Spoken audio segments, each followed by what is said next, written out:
वज़ाइफ के लिए वज़ाइफुस्सालिहीन ऑफिशियल को सब्सक्राइब करें।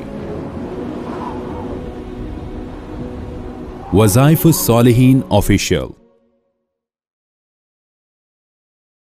नहमदुहु व नुसल्ली व नुसल्लिमु अला रसूलिहिल करीम अम्मा बाद फ़अऊज़ु बिल्लाहि मिनश शैतानिर रजीम बिस्मिल्लाहिर रहमानिर रहीम। ईद उल फित्र के दूसरे दिन का एक ऐसा अमल कुरानी आपको दूंगा, अगर आपने ये अमल किया अल्लाह ताला आपके घर में रिज़्क हमेशा वाफर मिक़दार में उतारेगा, बरकतें देगा, कारोबार में बरकत होगी, आपकी नौकरी में बरकत होगी, आपका घर जो है बेबरकती से निकल जाए। ईद के दिन जो है ये इंसान को सिला मिलता है, क्योंकि रमज़ान में जो रोज़े रखे हैं, तरावी पढ़ी है, जो कुरान पाक की तिलावत की है, कमियां कोताहियां तो हैं, जैसे रोज़े रखने चाहिए हक़ अदा नहीं किया, जैसी तरावी पढ़नी चाहिए हक़ अदा नहीं किया, जैसे इंसान को अल्लाह रसूल सल्लल्लाहु अलैहि वसल्लम की अताअत करनी चाहिए हक़ अदा नहीं किया।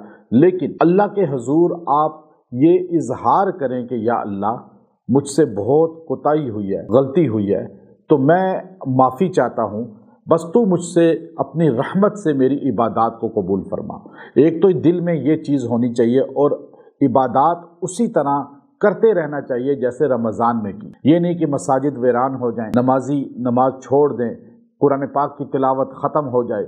ये अमाल पूरा साल करने वाला गोया के ये पैगाम होता है कि रमज़ान इसका कबूल हो गया। जिसकी रमज़ान की इबादत थोड़ी चाहिए वो कबूल है, उसकी अलामत ये है अल्लाह उसे पूरा साल फिर तौफीक देता है। इमाम मौलाना रूमी रहमतुल्लाह अलैह ने अपनी मसनवी शरीफ के अंदर लिखा कि एक बंदा दुआ करता था, हर वक़्त अल्लाह अल्लाह अल्लाह अल्लाह करता था, जिक्र करता था। तो एक दिन शैतान इब्लीस उसके सामने आया और आकर उसे कहने लगा कि तू अल्लाह अल्लाह कई सालों से कर रहा है, क्या कभी अल्लाह ने तुझे जवाब दिया? उसने कहा नहीं।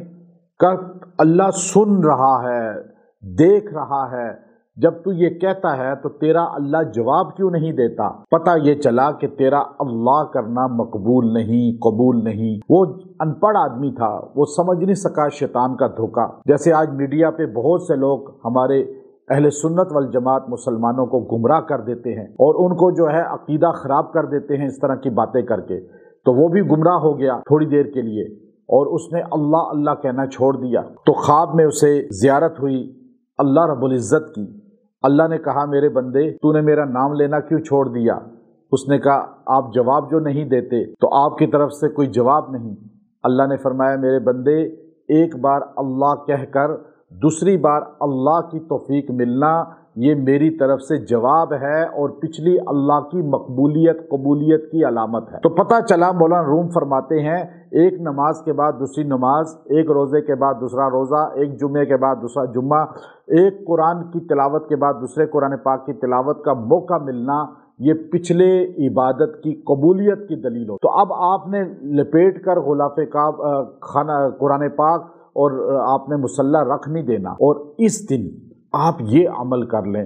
ये कुरान पाक की सूरा है, सूरा अस्र वल अस्र, पूरी सूरत ये आपने पढ़नी है 33 टाइम, 33 मरतबा, और दुआ करनी है और इसको पानी पे दम कर लेना है और इसको पानी को अपने घर में छड़क लेना है और अपने घर वालों को जो भी जानने वाले हैं उनको ये पानी पिलाएं, खाना खिलाएं, जिस पे भी दम करें।